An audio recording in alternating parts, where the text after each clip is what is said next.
going to be phenomenal. So to begin with, I will introduce myself. My name is Pedro, but you can call me Pedro throughout this panel.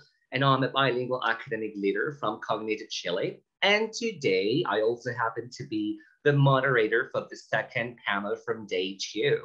So today's topic will be mainly about one great theme, a topic that has been never so imperative since the end of the pandemic, and that is the challenge of literacy development in bilingual contexts. Bilingualism is an opportunity, not an obstacle to literacy. Bilingualism seems to provide the learner with heightened skills necessary for literacy. However, specific instruction and meaningful content together with language development seem to be the key to literacy development among bilingual students. Today, we have 4 special guests, and as far as I know, they're already here, so I will be presenting our 4 special guests. Our first introduction will be to Rossie. Rossie, can you please activate your camera so we can see you, please? There we go. Hi, Rossie. How are you? Good. Hi, everyone. Nice to meet you. Nice to meet you too. Thank you so much for coming. So Rossie is a learning coach at the International Nido Aguilas School, where she facilitates professional development for K to grade 5 teachers, writes reading curriculum alongside teams of teachers, and spends a large portion of her day in classrooms working side by side with teachers on students in student-centered coaching cycles. Rossie is passionate about literacy and works together with teachers to empower students as readers and writers. So please, everyone, a round of virtual applause to Rossie. Thank you for coming, Rossie. We're so happy to have you here. Thank you for the warm welcome. You're welcome. We also happen to have Miss Sofia Lyons. Miss Sophie, can you please turn on your camera so we can see you?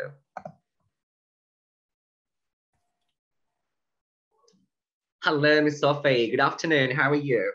I'm fine, Pedro. How are you? Very good, thank you.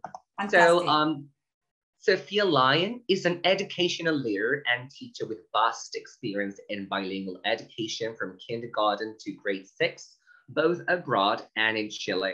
She's currently the director of teaching and learning for Cognita schools in Chile.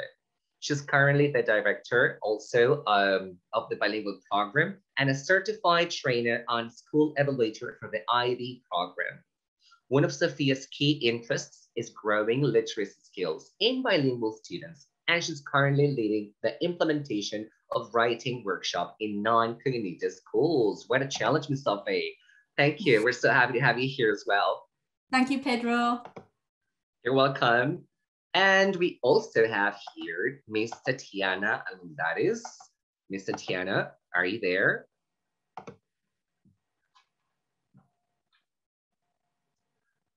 Yes, there she is. Hello. I think your microphone is off, deactivated. Yes. Right now. Hello, Tatiana, how are you? Hello, nice to be here. Thank you. We're so glad that you are here with us. Tatiana has been an early years practitioner for over 29 years with experience in Chile and international school settings. Tatiana is currently the deputy head of the early years section at Craighouse School, and we are honored to have Tatiana talk to us today about how best can we develop language and literacy skills with young learners through play-based and outdoor engagements, as well as loose parts play. So a round of applause, please, to Tatiana. Thank you for coming, Tatiana. Thank you for inviting me.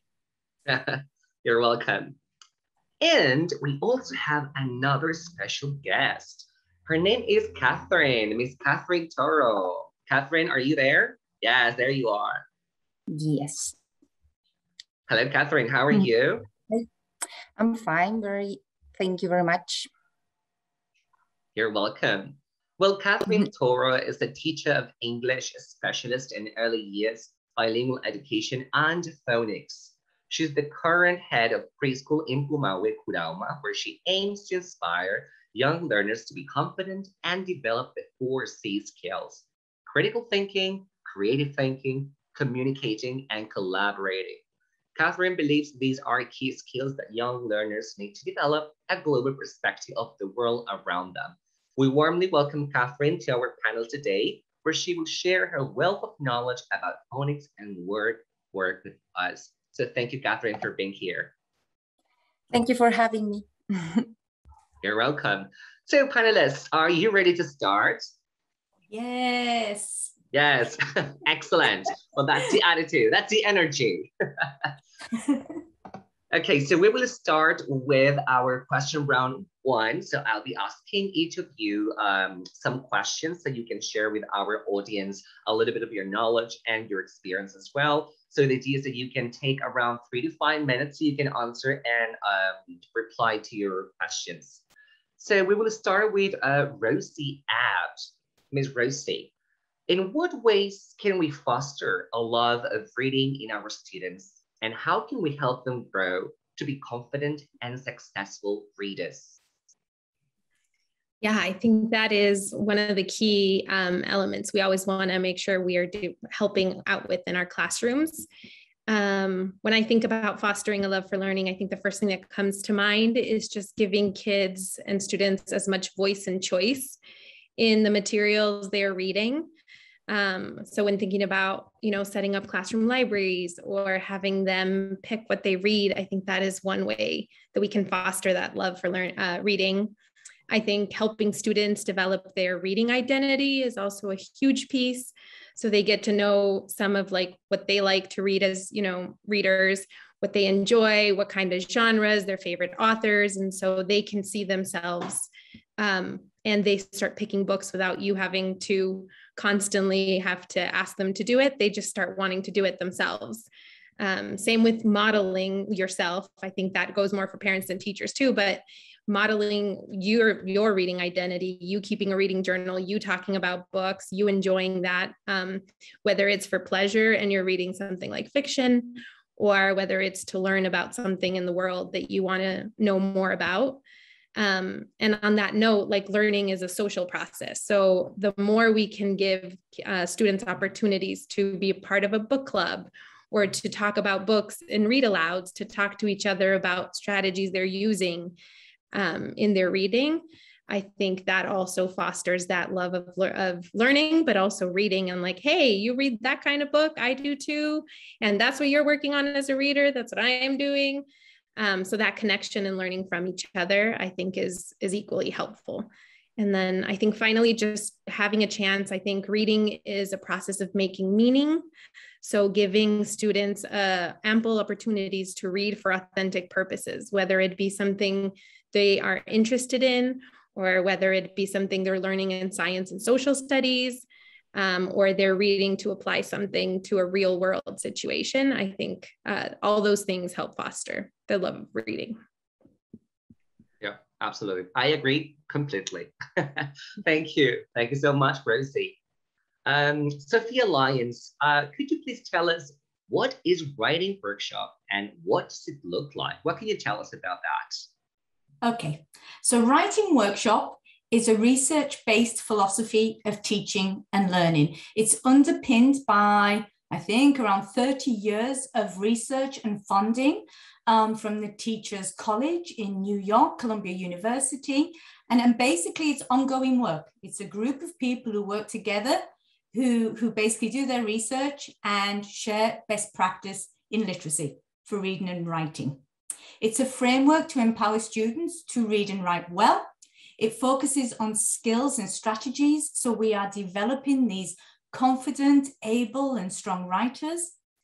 It is not language specific. What I mean by that is that you can teach writing workshop in Mandarin, in Chinese, in Spanish, English, any language. And it's also not subject specific. It's a framework that works super, super well. And so you can use this framework also for mathematics. There's also now mathematics workshop out there. You can also use it for science and for social studies. It is not the whole of balanced literacy. It is one element So we still need to do our interactive writing. We still need to share the pen. So it is one part of balanced literacy, and it follows a predictable framework and routine. And the framework is this. You start with the connection. It's literally 2 minutes, and it connects to ongoing work, what the students are working on at the moment.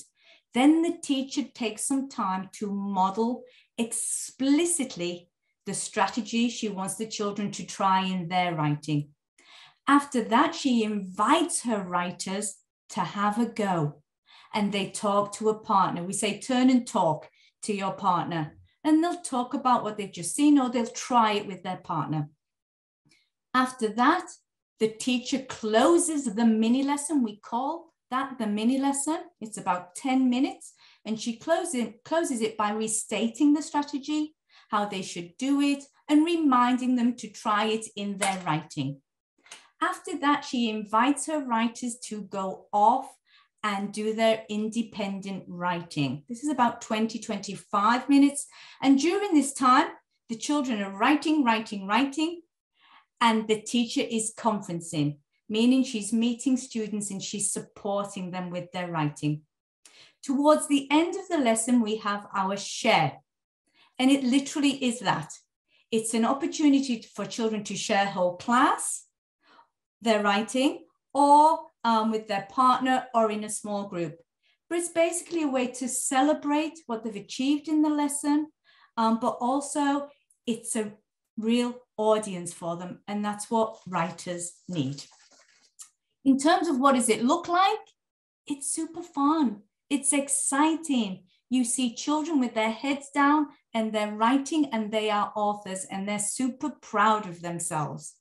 Children are drawing, they're writing words, they're labeling. This all depends on the age. They're using their notebooks, they're using their writing folders. The walls tell you this is a writing workshop classroom. There are anchor charts, there's a word wall, alphabet charts in folders. It's a really, really exciting workshop for students and for teachers. And so I truly, truly recommend anybody who's interested in moving forward in their methodology to consider writing workshop. Thank you, Pedro. Thank you, Miss Sophie. That was amazing. Can't wait to see some pictures probably in the future. Thank you, Miss Sophie. Now let's move on to Miss Tatiana. Miss Tatiana, what do you believe are the key methodologies that promote language and literacy development in our early years children? Your microphone is off. Don't worry. Okay, now? Yeah. Okay, yeah. I really believe that in early years, students learn best when they are engaged in play. Learning with play-based learning and loose parts play. Oral language development is fundamental at this age, where we are developed this through songs, chants, games, an opportunity for children to learn through play.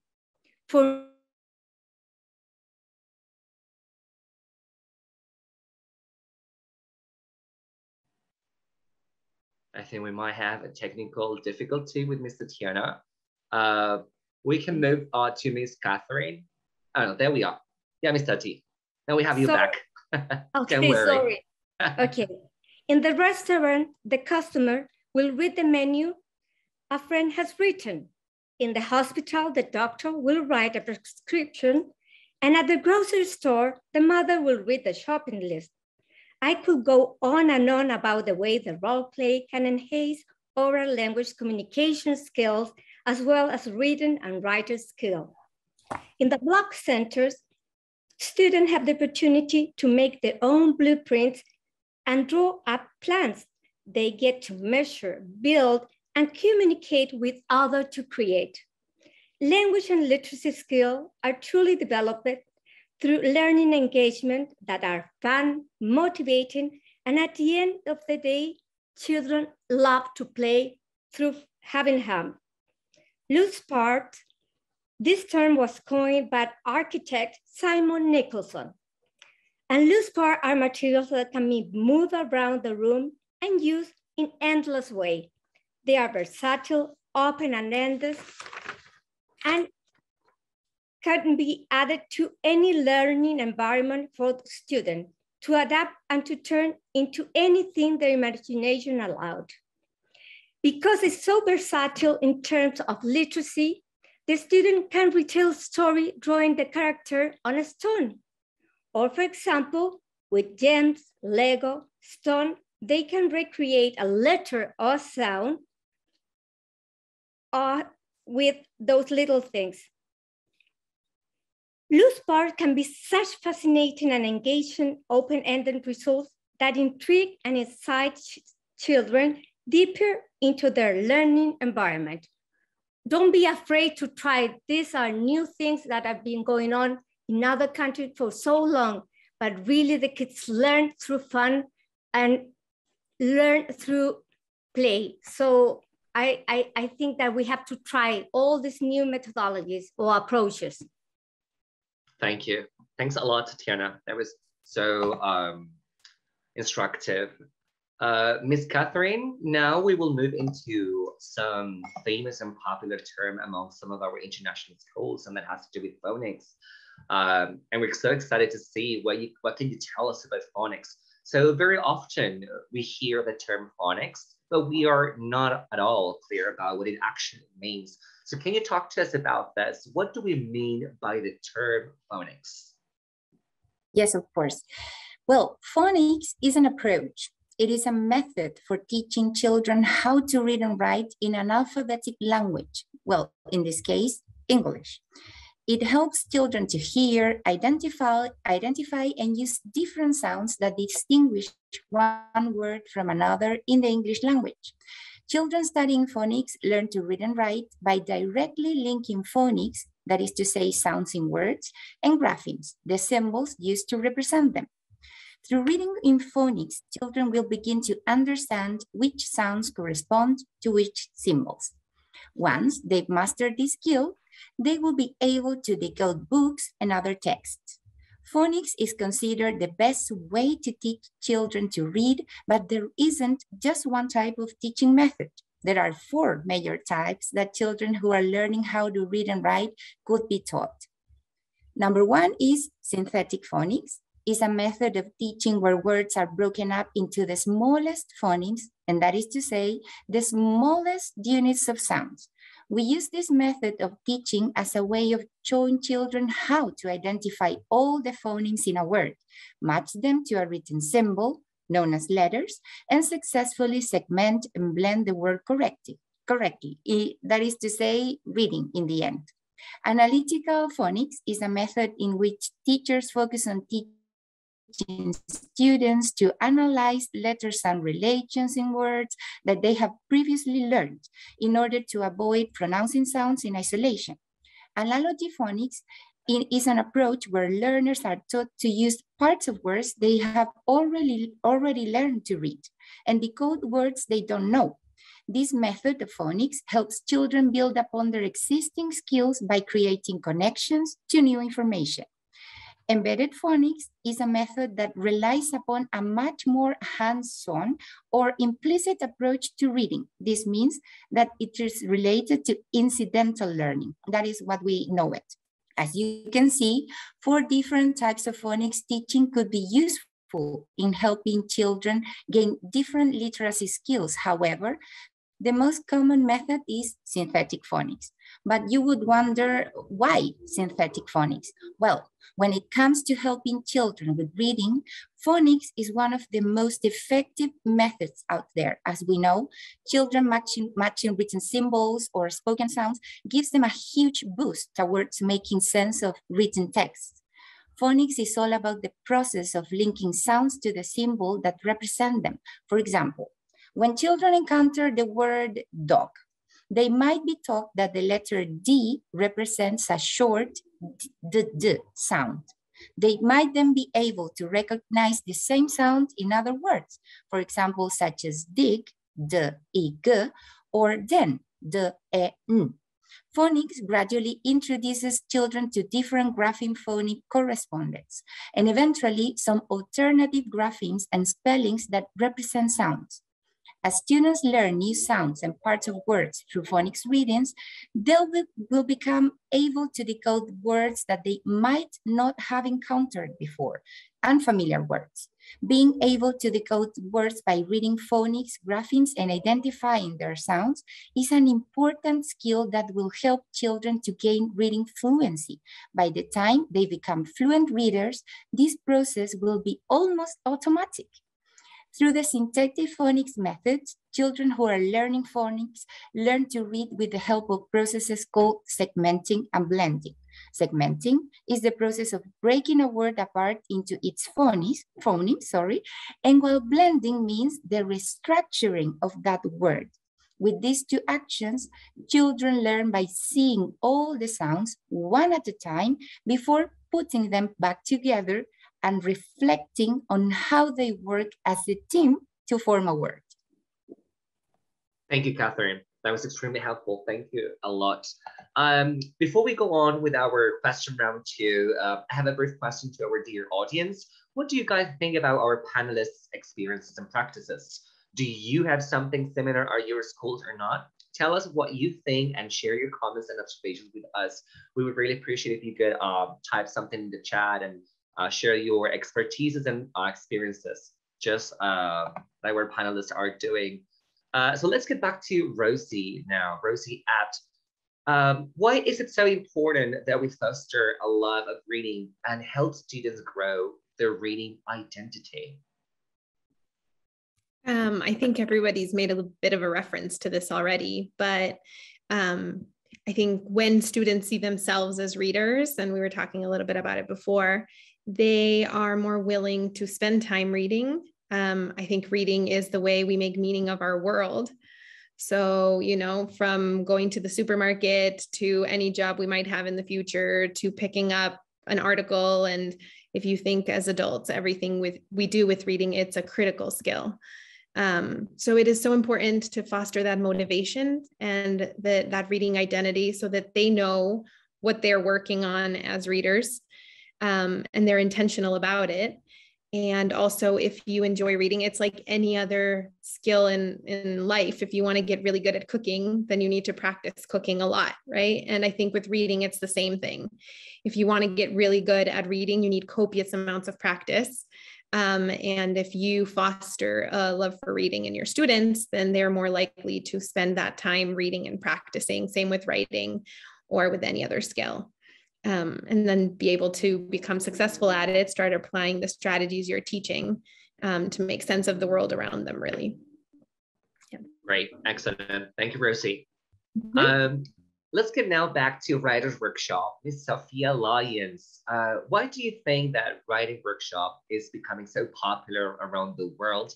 And why should we teach writing through this framework specifically? I think the simple answer, Pedro, is it works. You know, within a period of time, even a short period of time, you see the progress that your writers are making.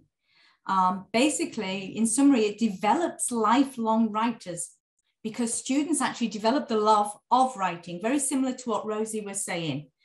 Workshop, as in reading as well, develops confident writers who basically display agency and independence. When they learn the routines of workshop, you find that the children know where to get their paper from. Yeah, they know to start a new book. They become independent authors and writers. Also, the Teachers College that I referred to before in New York, they develop the most amazing curriculum resources for schools. And not only this, they create these instructional methods, these lesson plans, and these awesome professional learning opportunities to support teachers. So they work hand in hand with writing workshop teachers. They support them, and they are literally working in thousands of schools around the world. And I'm really proud to say that our school now is part of this, and our teachers. Also, students choose what they write about. Again, what Rossie was talking about. Obviously, this motivates them. They want to write and they want to write more. Also, it prepares students for the more complex writing that's required in middle school and high school. So we are really and truly preparing students for the future challenges as they advance through school. As well as this, workshop offers natural differentiation. Yes, teachers can address each child's individual learning. It builds choice and assessment-based learning into the design of the curriculum. And because students are so engaged, teachers are able to move around the classroom, work with individuals, and work with small groups. You teach strategies ultimately, Pedro, that students will not only use in that lesson on the day, but they will use in their future writing. And very often these strategies are transferable.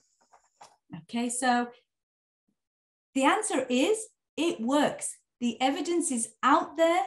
There was a recent investigation, an inquiry, a survey, etc., that they did in the US, many schools. And they found that after 2 years of consistent use of writing workshop, the children made phenomenal progress in their writing. Yeah, it rocketed.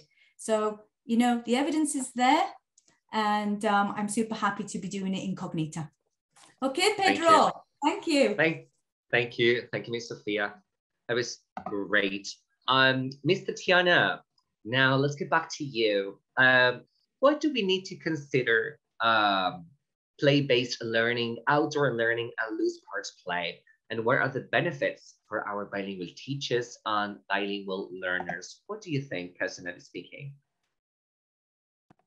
And your microphone is deactivated. Don't worry.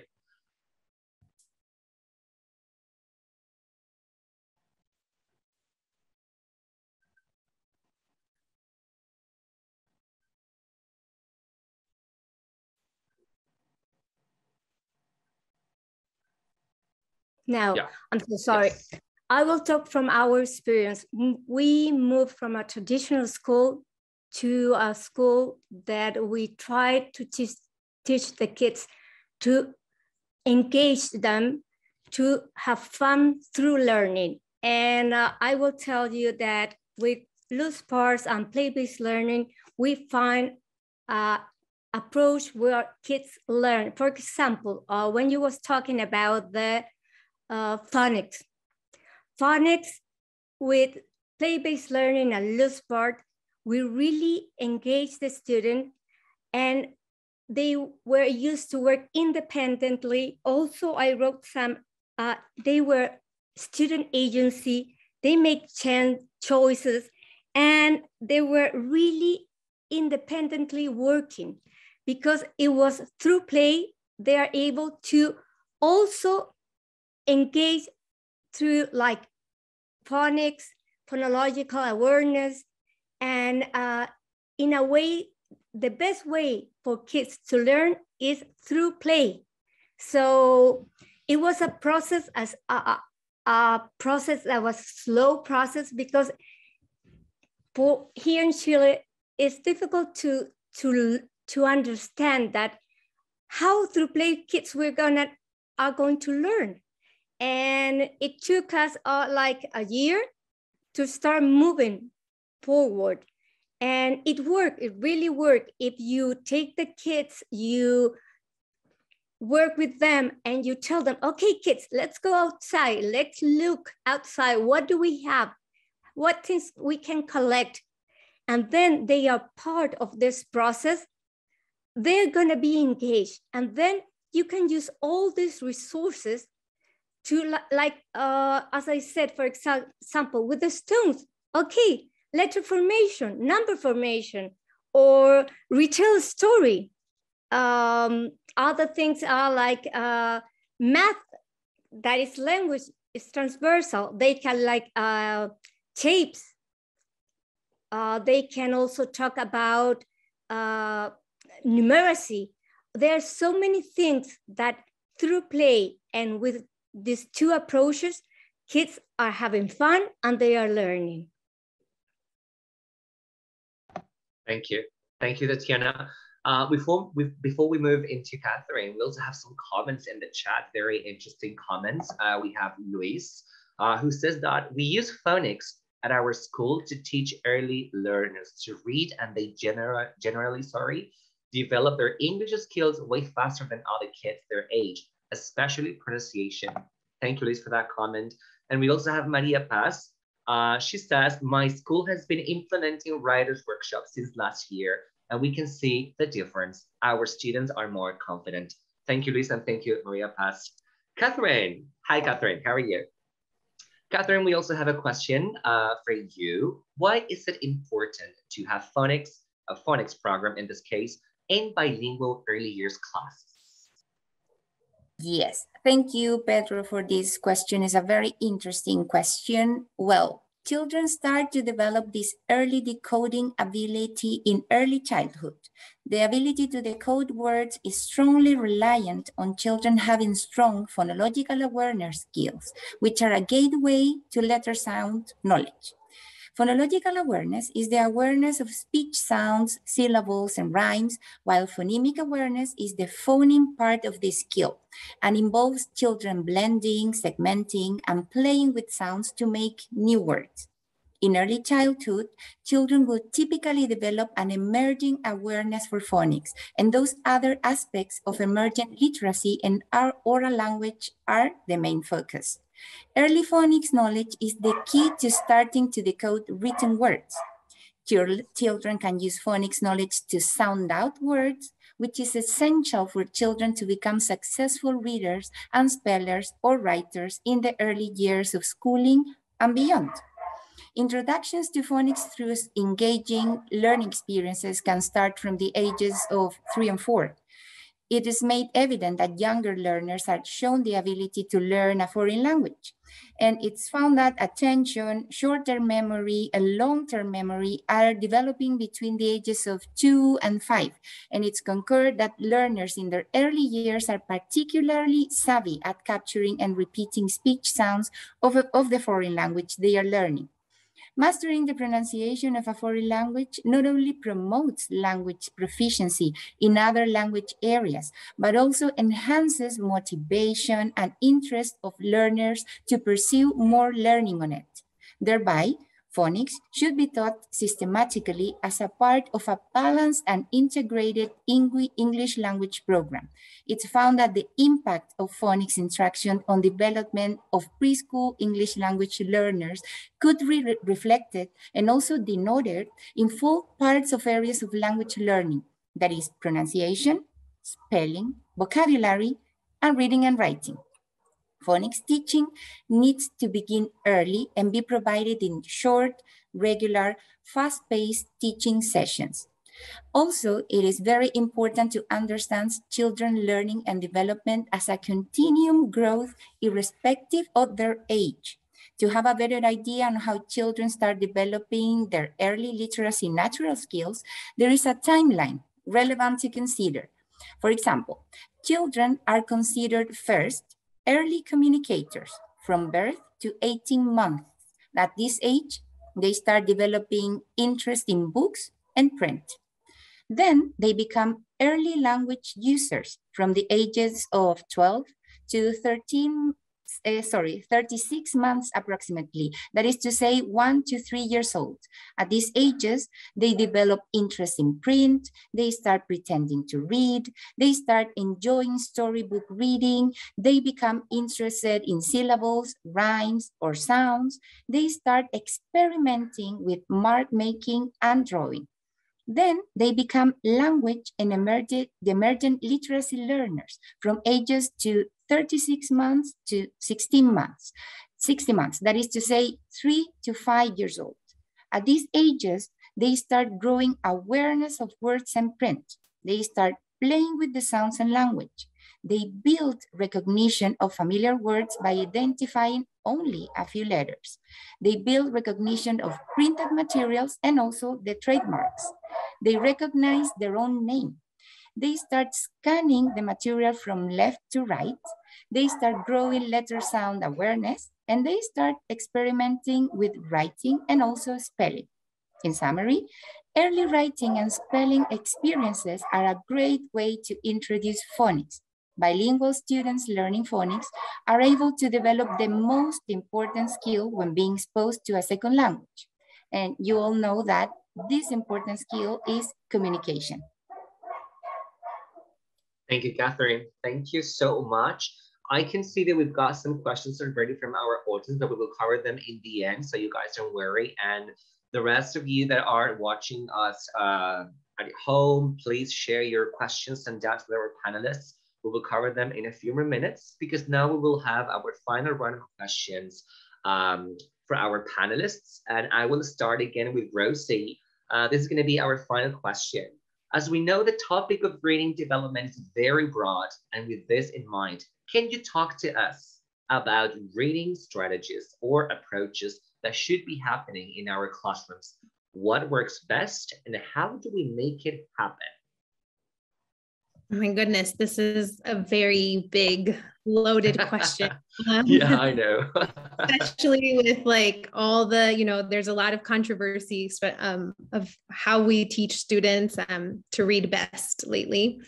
I'm a big proponent of a balanced literacy approach and the workshop model that Sofia was talking about. I think that, you know, thinking about all the components of balanced literacy and the gradual release of responsibility to kids, and the workshop model, which is, you know, I do, then we do it together, then you do it.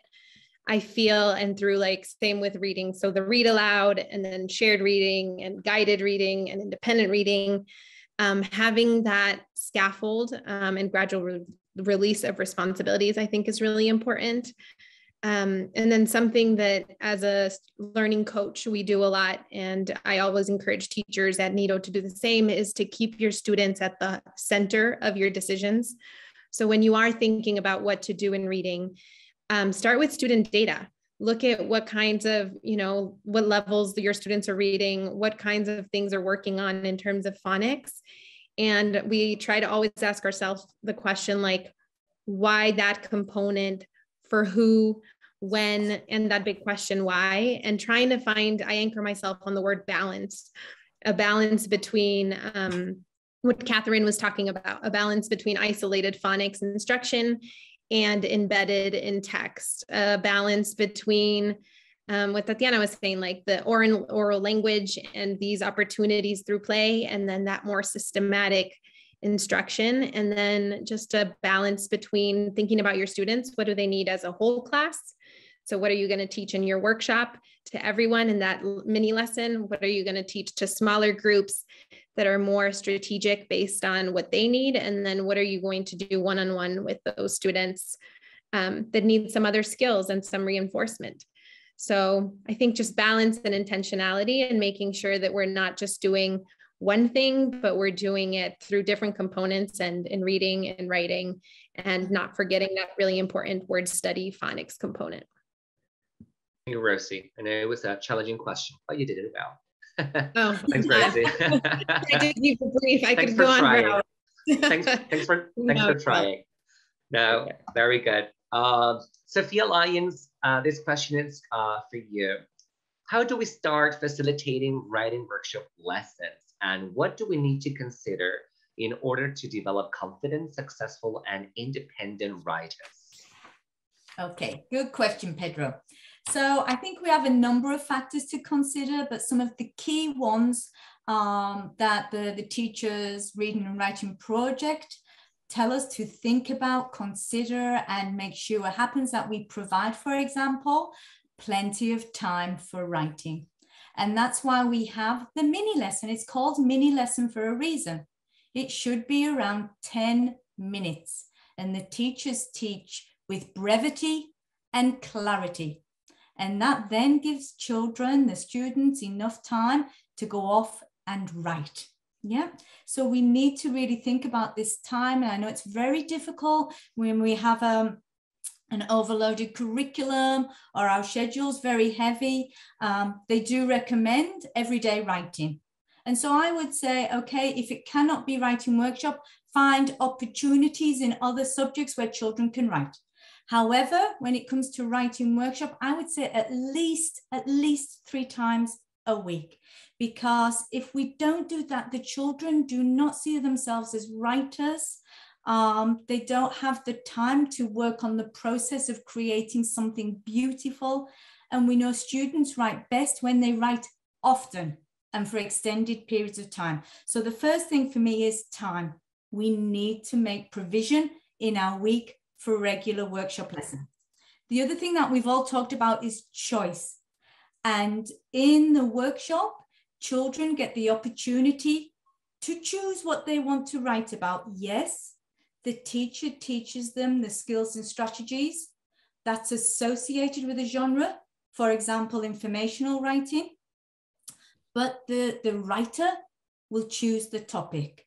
So one student might be an expert in cats, and they will be able to write a lot about cats. They know a lot about cats, and they can teach others about cats. So at the end of the day, choice is super important. It's a fundamental element of workshop. Also, we all know feedback is super important. And according to John Hattie, it ranked 10th in terms of student achievement. It's very important that we are regularly, consistently getting together with our students and giving them the feedback. And this often happens in workshop during that independent writing time. So while the students are writing, the teacher is doing something called conferencing. And she might be working one-on-one with a student or with a small group with similar needs. But she will meet with the students, compliment them on what they're doing right, see what they need help with, coach into that, and then with the students. Because again, like Rossie was saying, student voice, empower our writers. They get involved in also setting their own goals for writing. So that feedback is essential. And I think finally, no, I think that's it. I think that is what I wanted to share. Oh, no. In terms of, I just got some things, because not all schools can go out and buy the beautiful Lucy Corkin's programs of study. They are expensive. They're awesome professional development for teachers. But if you just want to dip your toes in and try some writing workshop lessons, you can actually find them on the internet. You can key writers workshop in and find some lessons and just try these out, okay? If you do get the units or you find some units, what often happens in schools that are brand new to workshop, if you're teaching grade 2, for example, you might decide to use the grade 1 materials because your students are not familiar with the workshop routines, etc.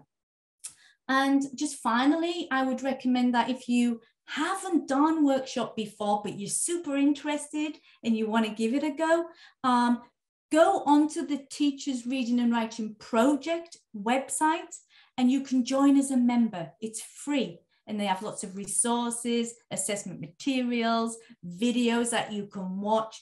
So I would really recommend that's one of the first things that you do. Thank you, Pedro. Thank you, Ms. Sophie. I hope you guys are making notes on this because we have some pretty good ideas in this panel, I have to say. Let's go now with our final question to Ms. Tatiana. Today you have shared many ideas to promote and develop language and literacy in our youngest learners. But can you tell us 1 or 2 simple ways teachers can get started and implement some of the ideas you have shared today? For me, for example, things should be very meaningful for the student. And I will talk about name study. Name study, all of us learn best when we can build on things that are meaningful for us or in our past knowledge. Just about all children have a special connection to their own name, and that interest gives us a perfect starting place for teaching about the letter-sound connection. That is a basic premise behind what is sometimes referred to as name study activity. There are, of course, many variations on doing a name study.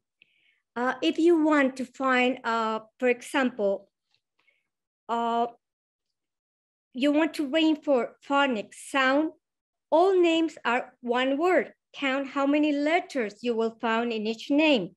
Say the name of the letter. How many tall letters, how many short letters, straight letters, curved letters. Count syllable with first, under, chin, or stopping. Clap, stamp. Have children choose letter, cat up, skywrite. There are many strategies. And if you want, as Miss Sofia was saying, go and click Patricia Cunningham, type into internet, and there you will find so many ideas, free choices to look for ideas about name study. Name study is a very fun idea. The kids feel that they are so important, it's meaningful, is something related to themselves. It's a fun way to reinforce phonics, but it's something important that is related to them. Also, it's something that instead of teaching them 1 or 2 phonics per day, you are reinforcing like 5 phonics at the same time. And if you do it every day or once a week, you will reinforce like 10 phonics, and in something that the kids really going to remember.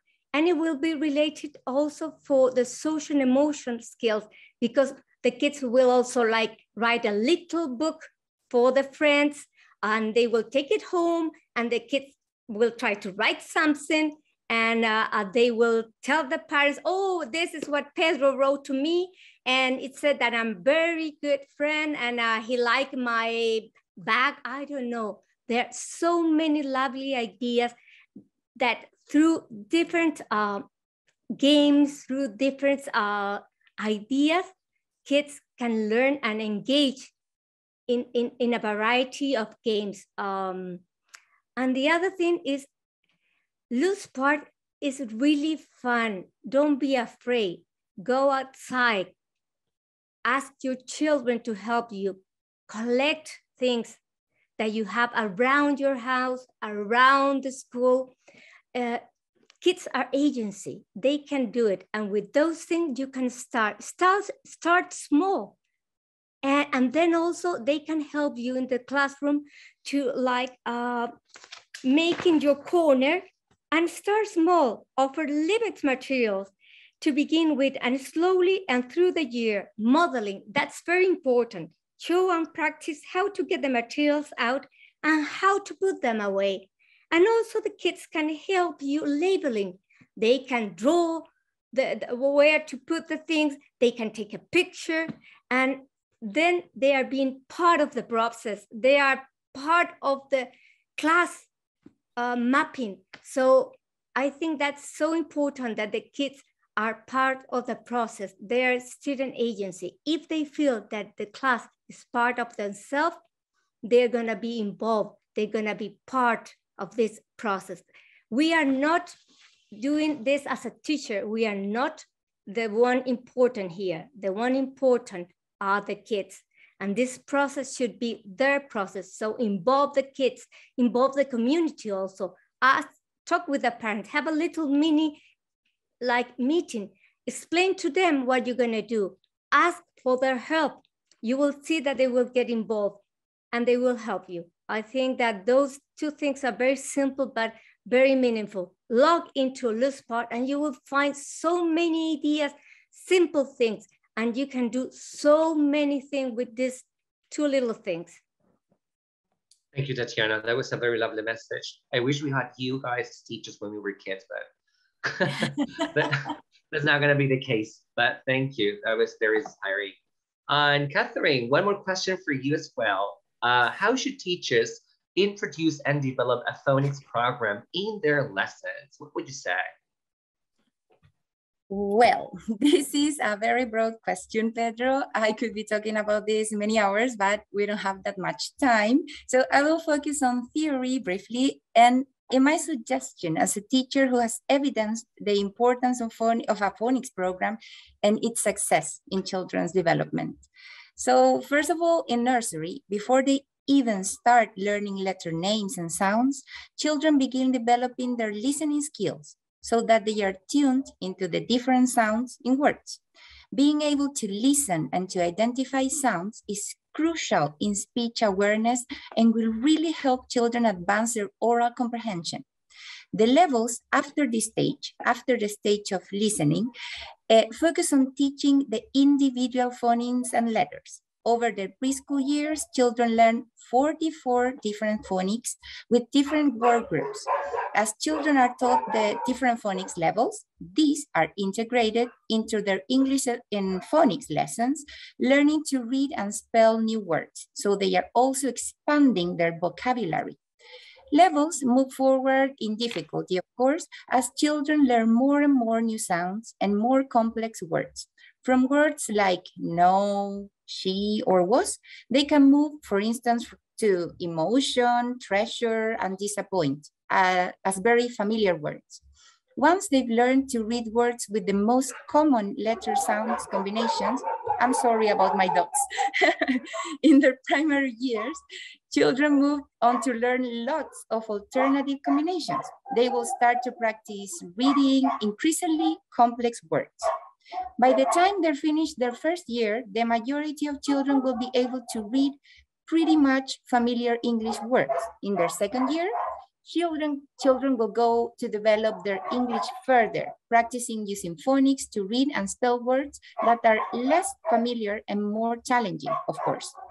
It is not mandatory to use a specific phonics methodology such as jolly phonics, floppy phonics, reading rockets, etc., etc., etc., since they all provide useful resources to teachers. Remember that a methodology is not the approach or the method itself. The important aspect when teaching phonics to bilingual students is to follow an organized structure which will help teachers develop their lessons wisely and efficiently. My suggestion is this one. Teach phonics 3 days a week. Day 1, teach the sounds itself. How the letter looks like, how the letter sounds, what vocabulary words begin or contain a specific letter sound, how can they use those words in context, etc. Following a specific order to teach letter sounds helps children being able to start blending and sounding out words to read. And this process will be much sooner. Day 2, teach the written symbol. This helps children understand that each letter sound has a symbol, and drawing it, that is to say writing it, following a specific directionality is important to learn how to write properly in the future.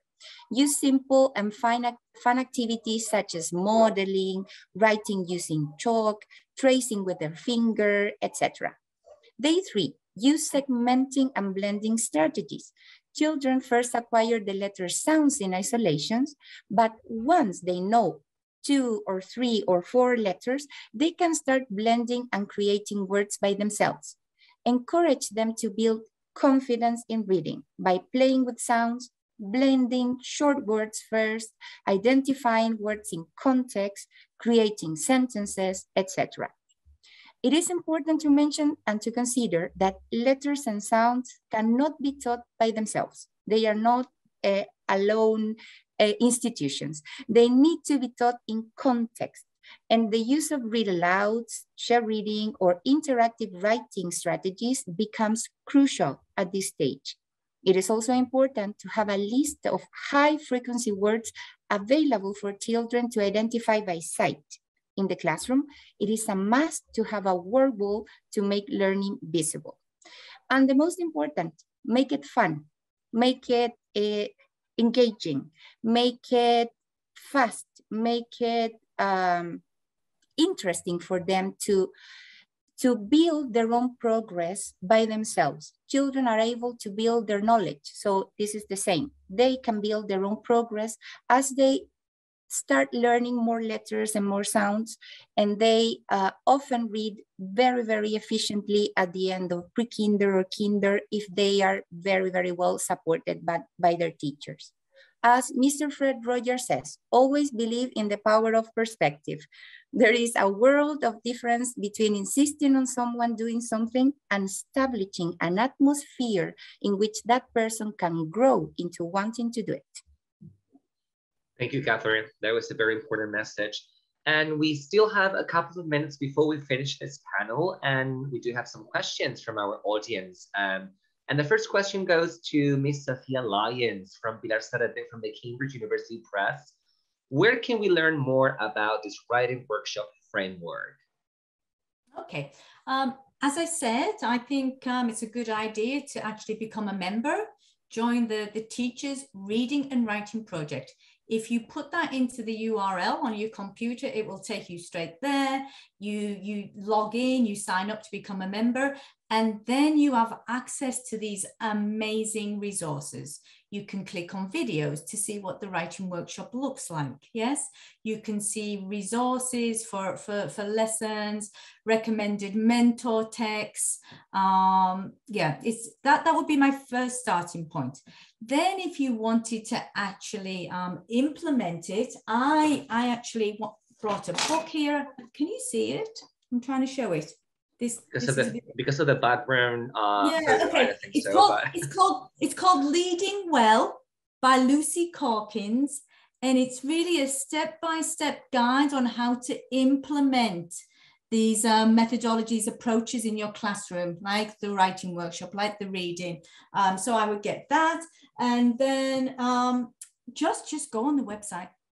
Go on the internet, and also if you're aware of schools that are doing writing workshop, go and ask if you can go and join some of the classrooms. I'm sure Cognita will be very happy for people to come along and see the writing workshop in our kinder and grade 1 classrooms. Yep. Thank you, Ms. Sophie. There's a person that just wrote, if you could please write the name of the book on the chat, please, so everyone can look it up. We also have a question for Rossie from Patricia Diaz. This question says, Rossie, do you think it is important for young children to be in contact with written words? What do you think is the best age to do this with them? I think, Katherine was speaking a little bit about this, like initially thinking of preschool or what we call K1, 3, 4 year olds. It's usually oral language and just that ability to listen to sounds. So a lot of songs, a lot of rhymes, a lot of that kind of thing to develop their ability, more the sounds than the actual symbols, the graphemes. I also think, we don't want to hold them back. So if they're naturally noticing print in their environment, or you are setting up your classroom in a way that invites them to, have literacy embedded in their centers, in the play area, in the blocks, and they're naturally gravitating towards that, I would expose them to letters in a playful, play-based manner, not in a very systematic, traditional phonics-based one. I think once you get to typical kindergarten age, 5, 6 year olds, you can start thinking about, okay, now let's pair those sounds and the ability to hear them and manipulate them with the actual letters and being more systematic about how you go about teaching phonics. But before that, anything through play or just the environment, I think you can absolutely expose them to words. Excellent. Thank you, Rossie. And we do have one more question, and this has to do with phonics, so I guess it's for Ms. Katherine.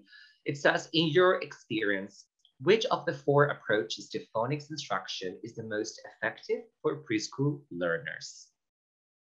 Thank you, Pedro. Well, as I said, I think the most successful phonics approach is synthetic phonics, since it makes children aware on that each letter sound has a written symbol. They can start little by little building their own progress. They can start segmenting first and then blending the same sounds to create words, and then go to biggest things like sentences, building sentences, text, and they can also build their own knowledge through context, because children can identify letter sounds in written text, such as read aloud, poems, tales, stories, share reading, and they can do it with the help of their teachers, but they can also do it by themselves. So ideally, this is the most effective method. And since we have a very tight curriculum in preschool, I imagine in all of our schools is almost the same. We should try to focus in short activities and then change the activity and the input to a different one, so the children can be really focused in what we're learning through the English, the phonics lesson, the English lesson. So ideally, that is the best way for them to develop their progress. Thank you, Katherine. And on behalf of our team, we're so happy that you guys are here with us. This was a great experience, and I know our audience is super happy and thrilled to listen to more of your experiences, but unfortunately, we're running out of time. So thank you so much, Rossie, Sofia, Katherine, and Tatiana for being part of this panel. I really enjoyed it, and I had so much fun, and I hope you guys too. So thank you so, so much. Please, a round of virtual applause to our panelists on this day. Thank you. Thank you, Pedro. Thank you so much. Have a beautiful weekend, and I hope you enjoy the rest of the day with your families. Thank you so much. And Mr. Joaquin is there just in time. Thank you, Pedro. Thank you, Pedro, and this wonderful panel of experts, people that have hands-on. So it's a lovely, lovely view and great talk you had. So as Pedro said, you know, every good moment has an end, comes to an end. Mm-hmm. So Lily and Turi, thank you for joining in now for this great ending. And would you like to have a couple of words? Oh, thank you, Joaquin. Yes, it has been a wonderful end of a conference. The panel was incredible, interesting, the way they faced all those topics and ways of teaching. So we would like to thank you all, attendees, panelists, and wonderful speakers for participating in this third bilingual conference. Right. We truly hope the conference met your expectations, and we are confident that it didn't. Joaquin, you want to mention something before we Yes. I was just thinking about this, the potential of this global community. We've been traveling during the, you know, Friday and Saturday through Israel, Singapore, Italy, the UK, South Africa, and Chile, getting to the best place ever, Chile. Absolutely. So we're so thrilled at that. And we also want to thank attendees who've been with us for several versions, people connecting from Peru, from Ecuador, from Brazil, of course, from Chile. Probably there are people from other countries who might want to remind us through the chat where they are connecting from. And we expect to have you all back next year. So we're already making plans for next year. And as we were discussing before with the organizing committee, we are really thankful to those who became participants, who bought their tickets, because we want to remind you that the total gross profit of the conference is used to fund scholarships for teachers working in poor school districts in the Latin region, for candidates that are chosen to participate in the certificate in teaching methodology for bilingual education, the CPD program held with Cambridge University Press. So we're really thankful for those attending, and I think that's it. Yes. Let's hope that all of you have a great weekend, rest and reflect about these interesting topics that have been covered during the conference. That's it. Someone said once, to learn a language is to have one more window from which to look at the world. So we hope we have enriched this window in teachers during this conference, and we hope you do the same. Go back and do the same with your own students. So once again, thank you very much. Thank you, and take care.